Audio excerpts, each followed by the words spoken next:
जय हिंद, नमस्कार दोस्तों। स्वागत है आपके YouTube चैनल तेज एजुकेशन में। आशा करता हूँ सभी सकुशल होंगे, ठीक होंगे।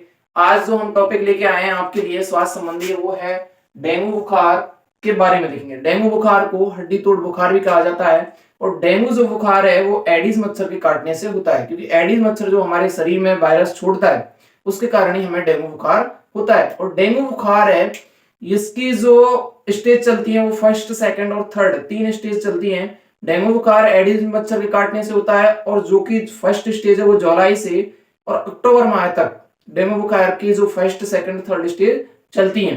ठीक है, लास्ट स्टेज है वो अक्टूबर माह में होती है जो कि खतरनाक होती है।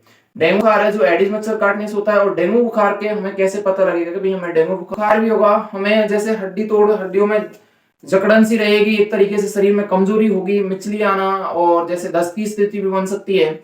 और शरीर में जो है प्लेटलेट्स की संख्या कम होती जाती है। और शरीर में प्लेटलेट्स संख्या कम होने का कारण यह है कि जो वायरस है वो सबसे ज्यादा अटैक करता है, वो करता है हमारी बोन मैरो या अस्थि मज्जा पर।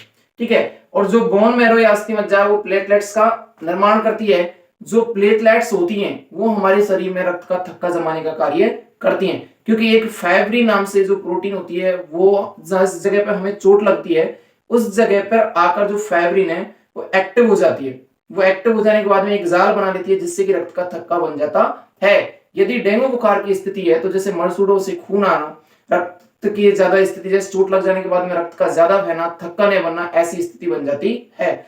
और जो सामान्य व्यक्ति है उसमें प्लेटलेट्स की संख्या रहेगी वो 1.5 लाख से 4 लाख के लगभग रहेगी। और जो प्लेटलेट्स होती है उसकी जो जीवन काल होता है वो 5 से 7 दिन का होता है। और प्लेटलेट्स घटने की स्थिति और बढ़ने की स्थिति होती है। घटने बढ़ने की स्थिति ऐसी होती है कि प्लेटलेट्स शरीर में 30 से 40 हजार बढ़ सकती है एक दिन में और 30 से 40 हजार घट भी सकती है एक दिन में। ठीक है, बढ़ने और घटने की स्थिति ये रहती है। और सामान्यतः देखा जाता है तो 90,000 के लगभग या 1 लाख के लगभग जो प्लेटलेट्स हैं वो नॉर्मली सामान्य व्यक्ति में होती हैं। इतनी प्लेट्स डाउन होने पर ज्यादा खतरा नहीं होता, मगर इससे ज्यादा प्लेट्स डाउन होती हैं तो वो हमारे स्वास्थ्य के लिए कैसी है? हानिकारक। क्योंकि जब एक प्लेटलेट संक्रमित हो जाती है तो हमारे शरीर में जो प्रतिरक्षा तंत्र कार्य कर रहा है या रोगों से लड़ने की क्षमता जो कार्य कर रही है वो उसके संपर्क में आती है और वो भी कैसी हो जाती है? क्षतिग्रस्त। ठीक है, ऐसे ऐसे वायरस है वो पूरे शरीर में फैल जाता है। और इसके लिए जो प्लेटलेट्स है या डेंगू बुखार हो जाता है तो प्लेटों की संख्या कम हो जाती है। तो इस समय प्लेट चढ़ाई भी जाती हैं, जो होती हैं सिंगल डोनर और मल्टीपल डोनर होती है। मतलब एक के द्वारा चढ़ाई जाती है तो वो सिंगल डोनर होंगी और 2 या 2 से अधिक के द्वारा चढ़ाई जाएगी वो मल्टीपल डोनर होंगी। जो प्लेटलेट्स है उसकी जो जांच करते हैं हम सीबीसी के द्वारा करते हैं। प्लेटलेट्स की जांच किसके द्वारा करते हैं? सीबीसी के द्वारा करते हैं। और जो प्लेटलेट्स है, यदि हमारे शरीर में प्लेटलेट्स की संख्या कम होगी तो उसको बढ़ाने का जो कार्य करेंगे, बढ़ाने के लिए हम जो भी चीज खाएंगे या जो भी फल फ्रूट्स जो भी खाएंगे, खाने में अधिकतर हम हरी सब्जियों का सेवन करें।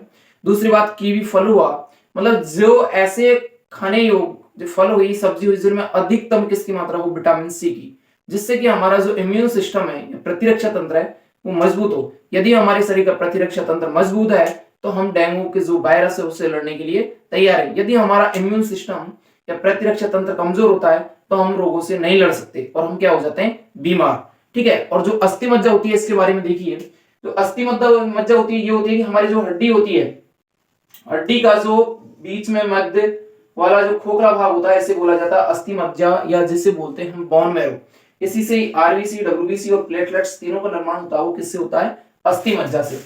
और जो जैसे ही हमें, यदि अस्थि मज्जा से प्लेटलेट्स का निर्माण हो रहा है और डेंगू की स्थिति बन गई है और डेंगू की स्थिति बनने के बाद प्लेटों की संख्या कम हो गई है तो प्लेट्स बढ़ाने के लिए हम ग्लो भी ले सकते हैं।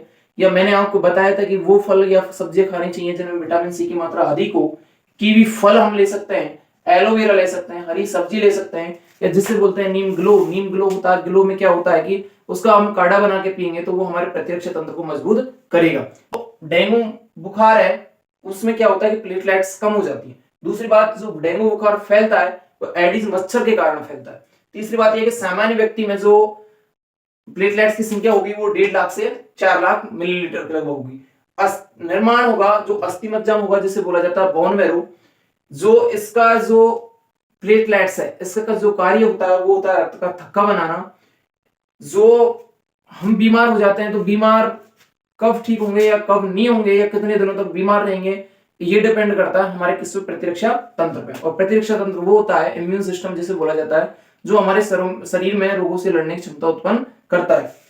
इसके बाद में जो प्लेटलेट्स हैं वो घट भी सकती हैं, कितनी, एक दिन में 30 से 40,000। तो आपको यदि ऐसी स्थिति लगे कि हमारी प्लेट्स घट रही हैं या हमारे शरीर में एकदम थकान आ रही है, हड्डियों में कमजोरी है, एक तरीके से दर्द हो रहा है, तो हमें सीबीसी द्वारा प्लेटलेट्स की जांच करवा लेनी चाहिए। तो आशा करता हूं मैंने जो आपको स्वास्थ्य के बारे में बताया वो अच्छा होगा। धन्यवाद।